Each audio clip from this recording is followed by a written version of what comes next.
This is the Ultrarunning History Podcast. I'm your host, Davey Crockett.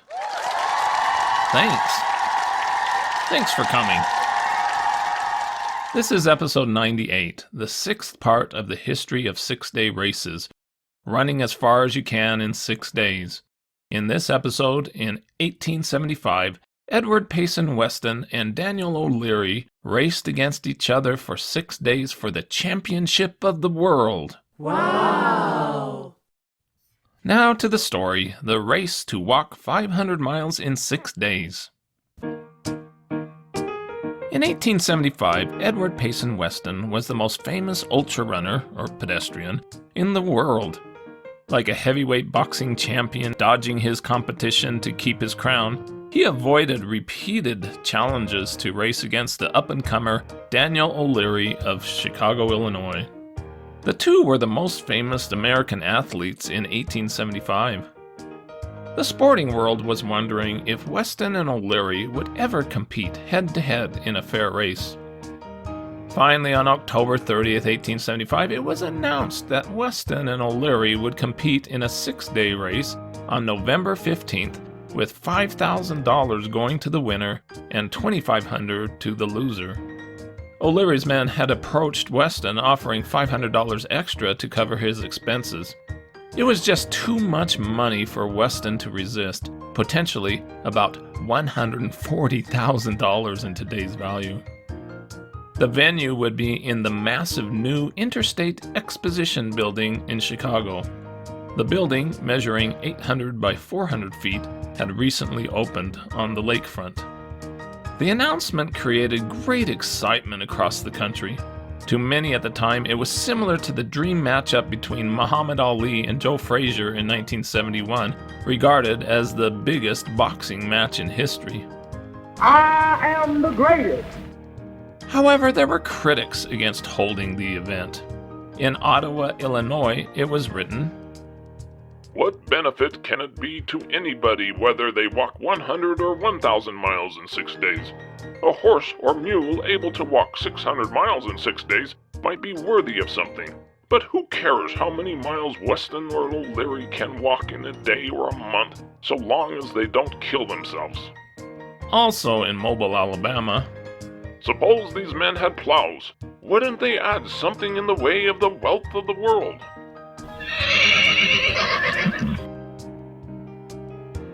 Weston arrived in Chicago nearly 3 days before the November race and stayed at the luxurious Gardner House next to the Exposition Building on the Lake Michigan lakefront. It was reported, "He is in good condition and confident of success.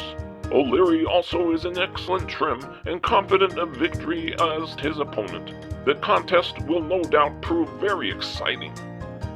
Wagering was heavy, with Weston being a slight favorite. The Chicago Tribune gave a pre-race commentary about the two pedestrians. "OLeary has made some excellent feats and has but one failure to his credit, while Weston, with also a good record of times, has a considerable number of bad fizzles on his list of attempts. Both men have before attempted the 500-mile walk, and both have succeeded. OLeary made the distance in a little over 153 hours, while Weston covered the same ground in 10 hours less. However, some doubt was cast on the accuracy of the timing and measurements which resulted." OLeary visited Weston and talked over plans for the race. Weston inspected the track and gave his approval. 2 separate tracks would be used, the outer 6 laps to a mile and the inner 7 laps to a mile. Weston was offered his choice, and he picked the inside track. Spectators began to assemble in the building an hour before the start on November 15, 1875. There wasn't a huge crowd, only about 100 people, and consisted mostly of men interested in sports. A reporter visited OLeary in his room on the east side of the building, where he lay on a lounge covered with blankets. His wife was there, along with friends and a doctor. OLeary had first intended to walk 100 miles in the first 18 hours and 118 miles in the first 24 hours, but changed his strategy to simply aim to beat Weston. Weston arrived later and came up to the judges' stand at midnight. OLeary soon joined him, and a crowd gathered around to watch the start and gave loud applause. The two athletes shook hands and wished each other well. Weston wore the black velvet suit he had used in his previous matches, knee pants, boots, a light linen hat, a silk ribbon thrown across his shoulders, white gloves, and carried a light whip in his hand. OLeary wore white tights, a striped tunic, and light walking shoes. He wore no hat and carried a pine stick in each hand. OLeary's wife stood near his track with a nervous look on her face. Mayor Harvey Colvin, the starter, gave a short speech. He hoped that the city would treat the visiting Weston well. The two walkers took their places on their tracks.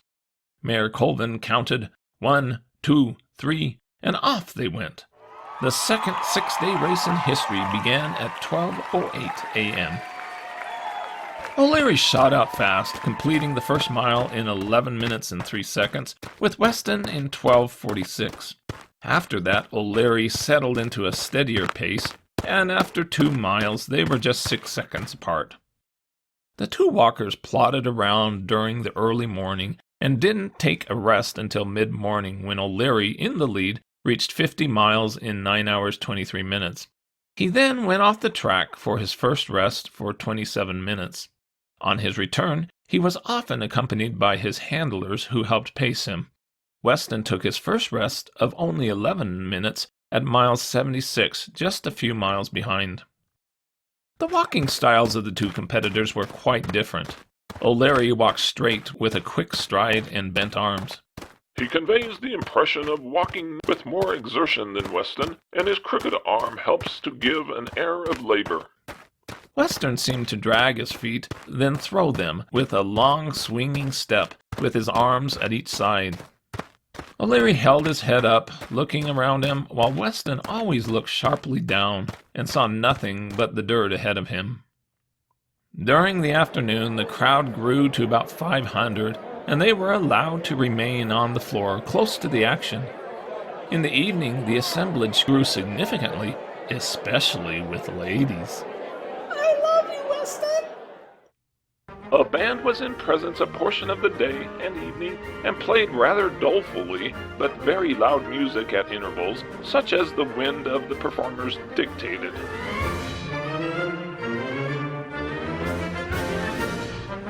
How did Chicago treat the visiting and controversial Weston?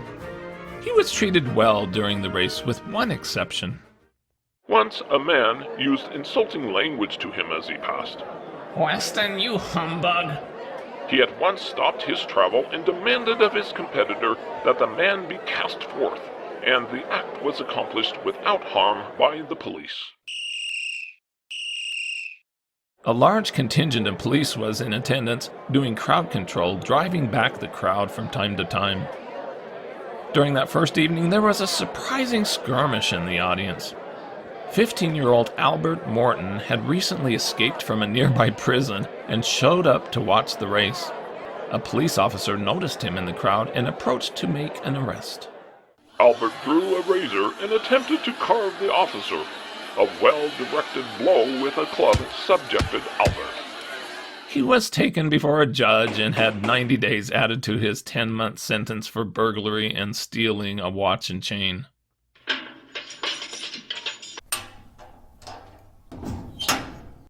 OLeary reached 100 miles in 20 hours, 58 minutes.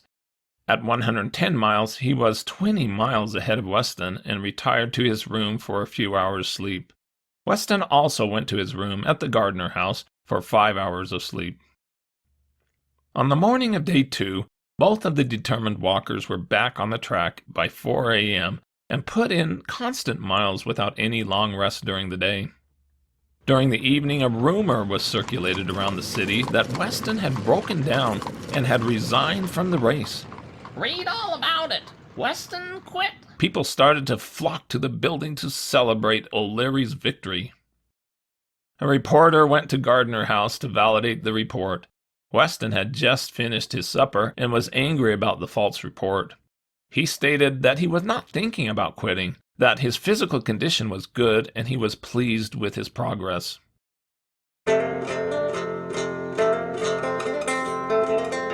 Weston returned to the track after his supper and continued to walk all evening. He made efforts to please the audience with gestures, songs, imitating actors, and, quote, other recreations. He claimed that he never felt better and reached mile 168 by midnight. OLeary stopped for the night at 10:30 p.m. after reaching mile 190. It was speculated that Weston was playing a waiting game, expecting that OLeary would crumble by day 4 or 5. But OLeary had walked strongly that day and at no time showed any signs of exhaustion. After 3 hours of sleep on day 3, OLeary returned to the track at 1:30 a.m. About dawn, he experienced a bad nosebleed and needed to stop for an hour to take care of it. During the morning, a man came into the building and handed a note to one of OLeary's handlers. It was a formal challenge for OLeary to walk 150 miles against the man. The challenge was consigned to the flames.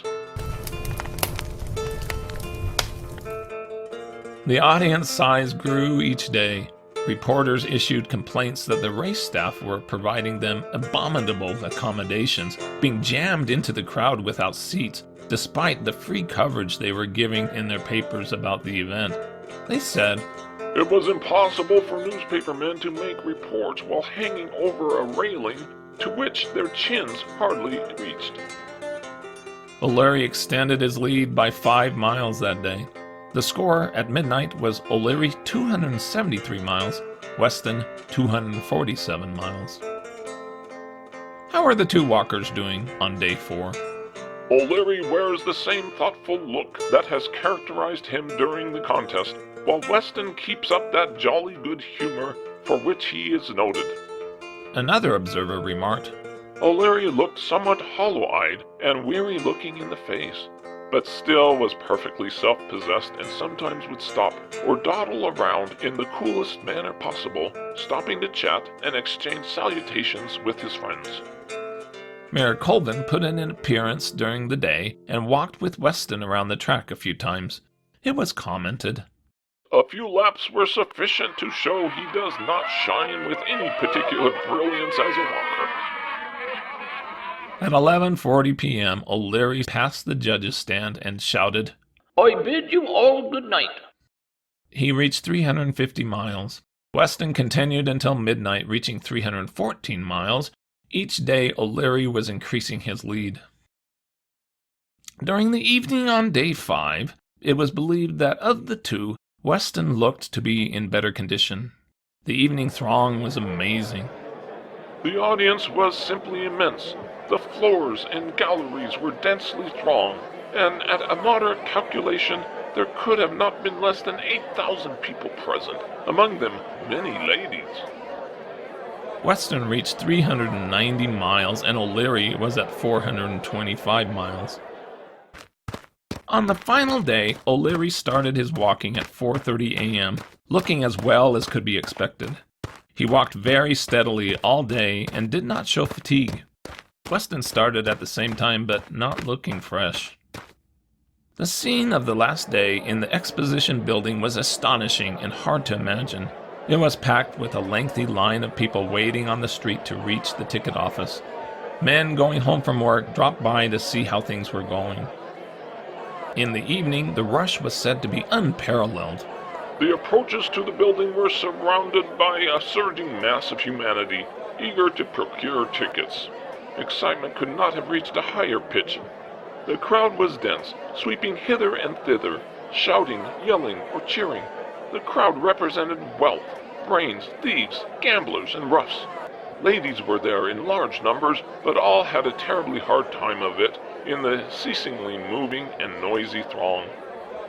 It was amazing to see dignified gentlemen in neckties standing next to those of the lower class, cheering together. Go, OLeary!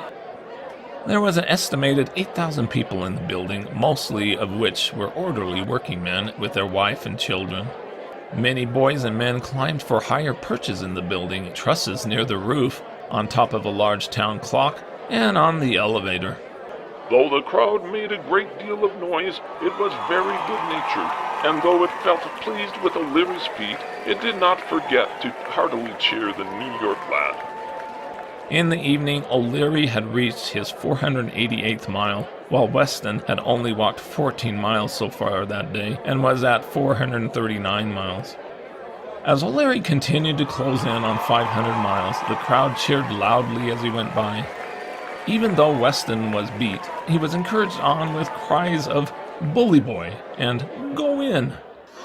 After OLeary reached his 497th mile, chaos ensued. At this time, the crowd seized the track and was driven back with the greatest difficulty. Many went through the ropes to gather between the tracks used by the walkers. Weston looked very weary and dejected, but kept plodding along. As OLeary neared the judge's stand on his 500th mile, a terrific cheer rent the air. Hats flew, the band played, and the pedestrian's wife presented him with a magnificent basket of flowers. He reached 500 miles in a world record 143 hours, 13 minutes.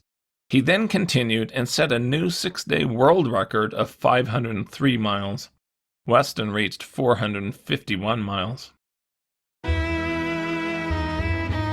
OLeary was presented with a massive gold medal as champion of the world, and then the two men were taken safely away from the crowd.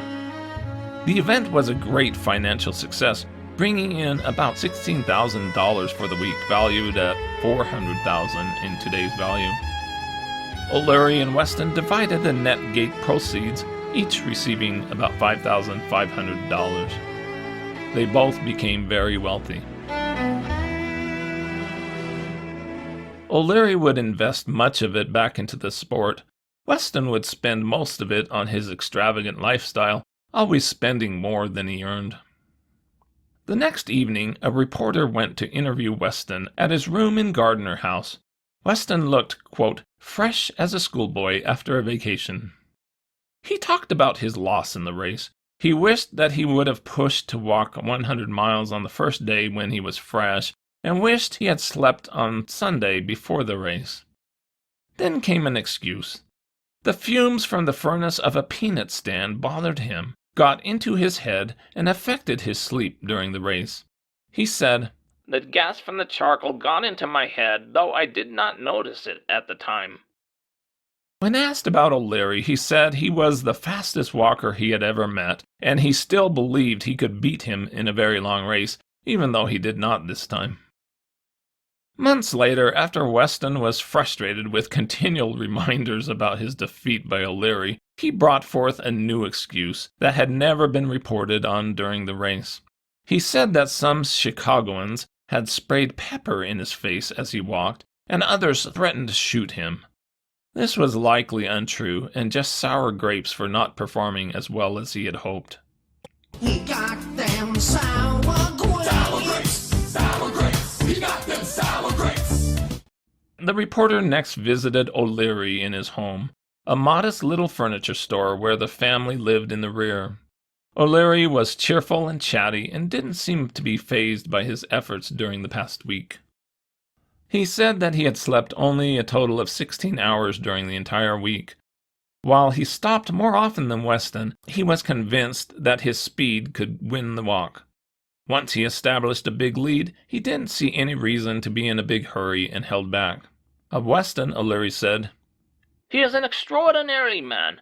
He can endure more hardship than any man I have ever seen. His method of walking is one I wouldn't have any criticism about. OLeary started to receive challenges from random unknown walkers, which he ignored.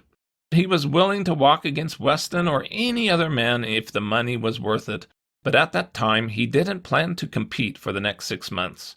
He believed that someday he would compete in England. As could be expected, Chicago gloated over the victory. The Chicago Tribune cheered, The Chicago boy has shown that his powers of endurance and strength are greater than those of the man from New York, and has proved himself a champion and has won the title of champion pedestrian of the world. OLeary retired with baskets of flowers and a huge gold medal, while Weston retired with nothing to speak of but the lead he put in his boots, his ruffled shirt and green trimmings, and remembrance of his folly in supposing that, after dilly-dallying along for 3 or 4 days, that he could make up the distance on the last day and come out ahead. Another Chicago paper wrote, Old Weston was beaten. The pampered and favored child of the eastern metropolis was done for. We would like to know now what New York thinks of herself. Notwithstanding this gorgeous triumph, New Yorkers will still be welcomed at our hotels and will be fed at the same rates as other people. Still, many in Chicago thought the entire event was a waste of time. If the two wanted to race again, it was hoped that they would choose a different city. The most grateful thing that OLeary and Weston could do is walk off to St. Louis. The people there need amusement. In Wisconsin, We cannot regard the performance as anything than a show conducted for money-making purposes. The exhibition was perhaps 1 degree above a prize fight. and a strange one from New York. Now that OLeary has outwalked Weston and extinguished himself, it is suggested that someone should outwalk and extinguish OLeary, and then commit suicide. The cruel comments about Weston again surfaced. In Mississippi, There are 2 things that we are opposed to: skunks and Weston the Walkist. Chicago has just had a dose of Weston. It would be a blessing to the community if Weston could only be induced to work in some steam mill where there could be a good prospect of an early explosion. OLeary had proved that he was a worthy opponent for Weston, and probably better. It was time to take this new popular sport internationally. Stay tuned as the 6-day race heads back to England.